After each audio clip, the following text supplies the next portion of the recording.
Hi there. My name is Benjamin Anderson, and I'm the CTO for the Cloud Group here at EDB. I'm going to walk through a few of the features that the EDB Cloud Database as a Service supports, specifically for enterprise customers.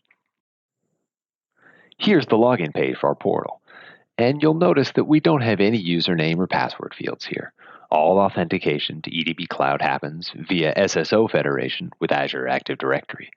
So I'm going to click on the Azure button here, and since I'm already logged in to my Azure account on this browser, I'm taken straight in to the portal. Once I'm logged in, you can see that we've picked up my identity here in the top right, and I see a list of the Postgres clusters that have been deployed in my organization.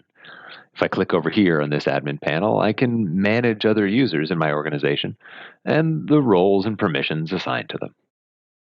These permissions govern everything a user can do in the system, creating clusters, managing users, and so on. If I didn't have the role editor permission, I couldn't even see this page. Let's go back to the clusters view now, and I'm going to provision a Postgres cluster. I'll give it a name and pick a database flavor and version. This one will be a Postgres 13, but I could have deployed EPAS just as easily. Click Create Cluster, and we're off and running. Now it's important to point out again that this is real. I'm provisioning an actual Postgres cluster on some Kubernetes infrastructure in Azure via EDB's cloud-native Postgres operator. Now, if we go over here to what we're calling the activity log, you can see a complete auditable record of the actions that have been taken in my organization. And you can see the cluster I provisioned right there at the top. Cluster creations, deletions, permissions changes, everything shows up in this log. Again, we're focused on the needs of EDB's enterprise customers from the start here.